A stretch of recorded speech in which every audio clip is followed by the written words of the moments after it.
was us against the world. What we were attempting to do was pay the nation's top producers better. That put me on the hate list of every other real estate company. The brokers did not like the idea of making the agents the heroes of the organization. We figured that the agent was doing all the work and taking most of the risk, and yet only getting half of the compensation. High commission split was a big part of what we had going for us in the beginning. The advantage of that was that you would attract the full-time, experienced producers in the business.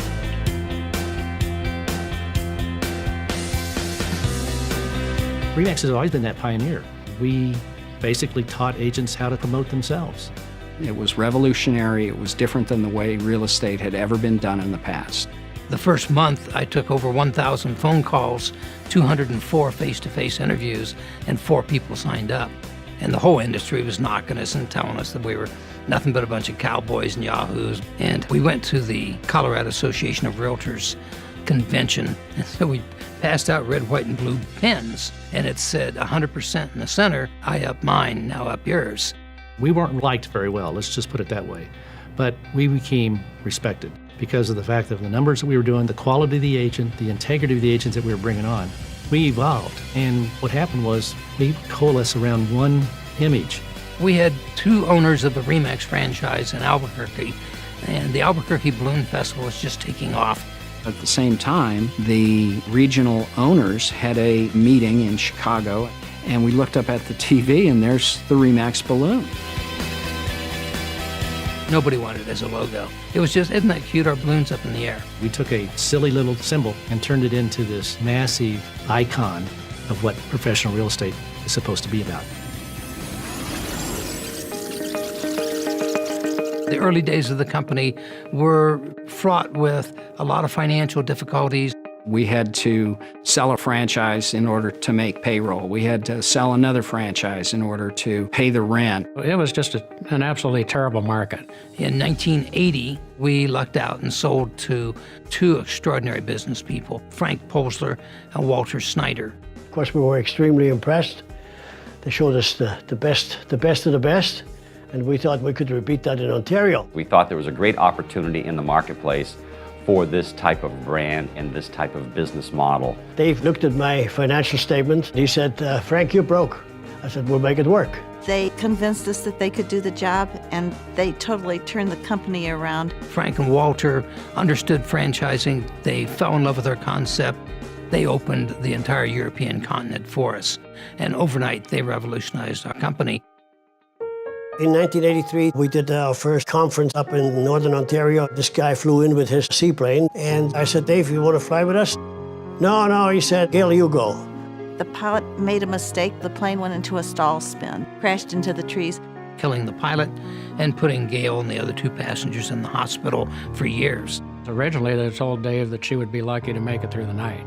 Even if she does come out of it, she may be a vegetable. She may never be able to walk. She may never be able to talk. He read motivational books to her, even though she was in a coma.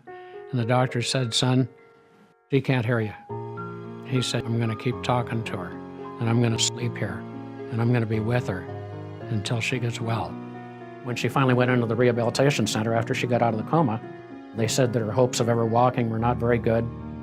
And she looked at the doctor and she said, I will walk out of here. I can remember her appearing at the convention, this frail, 95-pound, head-shaved wisp of a woman in a wheelchair. And she stood up in that wheelchair and waved with her other arm in a sling. Not a dry eye in the place. That she wouldn't let it take her down. And I think that ignited all of us to work even harder and harder.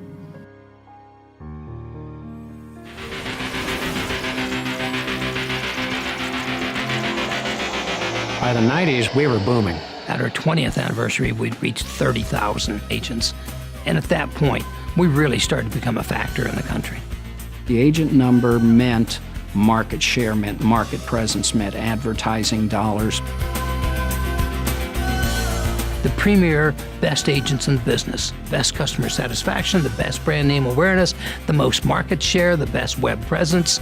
All these things are the REMAX brand. The 90s were impacted by technology, and REMAX was in the forefront of that. We became the first real estate company to have a satellite TV network.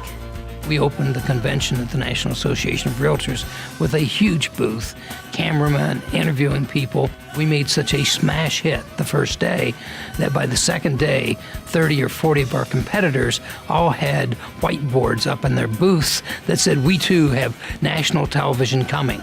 We had the tools to help make agents and brokers more successful than they had ever been in the past. Our national company, our regional companies, our broker owners. We are all specialists in providing products and services to help top producers become more successful. We are totally devoted to the top producer. By the time 2000 rolled around, REMAX was the significant player in the real estate industry in all of North America. We went from country to country and started seeing the immediate success. We were established. We were the go-to company. We had a national presence in the media. It was inevitable we'd become number one. REMAX survived the difficult markets for the same reason that we prospered in the very good markets. We said, batten down the hatches. This is going to be the toughest one we've ever seen. Dave, being the visionary that he is, realized what agents needed to do was change the focus of their business. First, we saw the unbelievable number of foreclosures and REOs coming and said, you've got to prove to bankers you can handle REOs. It's going to be the business we have. We started teaching the CDPE course and pushed the short sales. We went to Fannie, Freddie, FDIC, Treasury, and HUD. We helped them rewrite the short sale rules. So we embraced the changes. If you have a company that's built with the very best brokers and the very best agents, it's going to prosper. To be affiliated with the best agents, the best broker owners and managers, that's been the best 40 years of my life. There's no words to explain how much we appreciate the real estate agents and broker owners that work with us. They built this company. It was a passion for the organization. It was an absolute love for the people in REMAX, and we never lost our focus.